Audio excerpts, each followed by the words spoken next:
That's the old prison area. The targets are there.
A searchlight.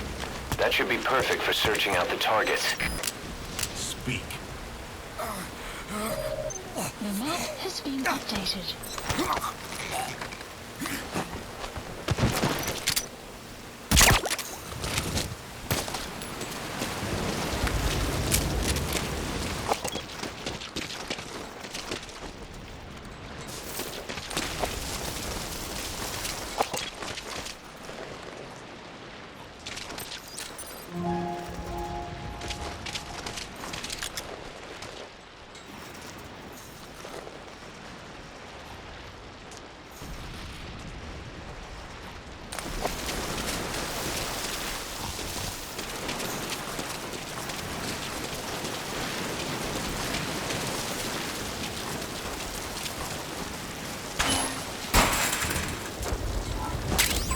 After going over all the data we've compiled, that looks like the last XOF unit patch.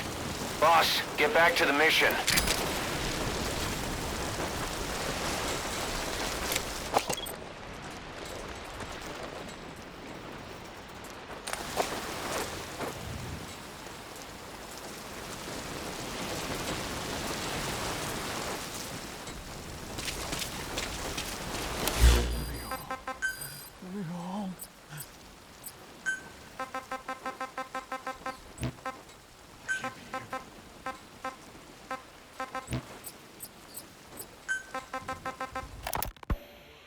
Protecting one's health is an important part of any agent's job. But despite my best efforts, I have caught a cold. Now that I think about it, Mother Base's numbers are on the rise, with soldiers coming from all different places and backgrounds. It is no wonder then that sooner or later someone would bring in a virus. That said, what I have got is just a common cold. The medical team said I'd need a few days rest, so I've been restricted to my room and put on bed rest. I thought I'd gotten used to not having anyone around to relate to, but at times like these, being alone is just miserable. All I could do is lay there and stroke Nuke's back, trying to take my mind off how bad I felt. Nuke just sat there, not making a sound. But I did have visitors. Amanda and Chico, Huey, Cecile, Miller, and a few of the soldiers I've become relatively close to. Amanda made me a soup with herbs she said were good for a cold. Miller told me to take it easy. I will sing you a lullaby, he said, then broke out a guitar and sang some incomprehensible song in Japanese. I did not need to understand the lyrics to know he is an awful singer. Then he said, "You know what is good for a cold? Suppositories. Here, I'll show you."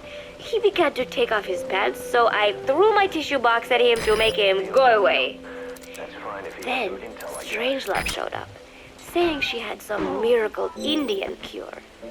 It has got eucalyptus extract, she said. It works best if you rub it into your chest. And then she tried to take off my nightshirt.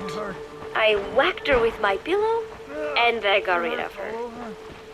Chico brought me a little flower in a cup.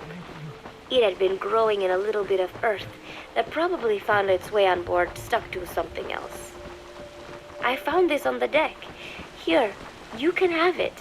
He tried to act nonchalant, but I am pretty sure he's got a crush on me. None of them understand.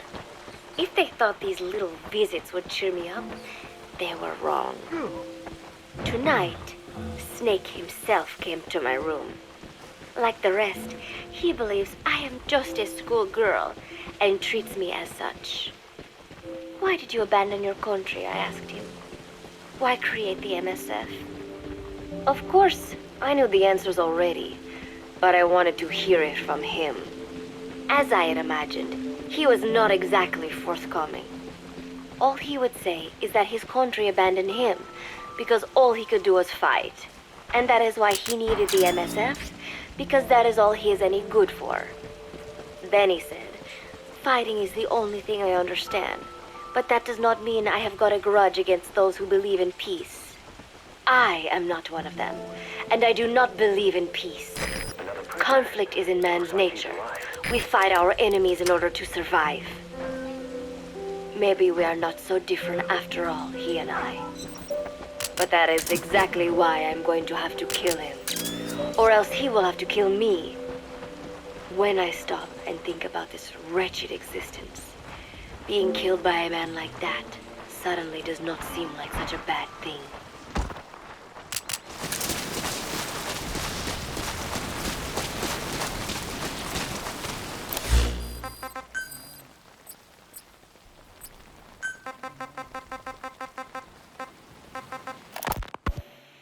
Every month, Mother Base throws a party for all the soldiers whose birthdays fall in that month. There is something strange about a military organization having parties. Really though, it is just an excuse to drink and make noise.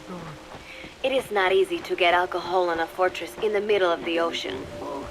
Most days they are training from dawn till dusk. They do not have time for things like drinking. That is why Snake and Miller came up with the idea to give everyone a chance to let loose. Obviously, a bunch of boors like that are not going to bother with blowing out candles on a cake. Rather, they sit there in a cloud of cigarette smoke, drink beer, eat meat, tell tasteless jokes, and swap crude insults about one another's hometowns. But it hardly ever breaks out into something serious. They talk up a storm, but they're just having fun. It is funny. You have got members of FSLN rubbing shoulders with the UCLAs, people who once would have considered the other mortal enemies.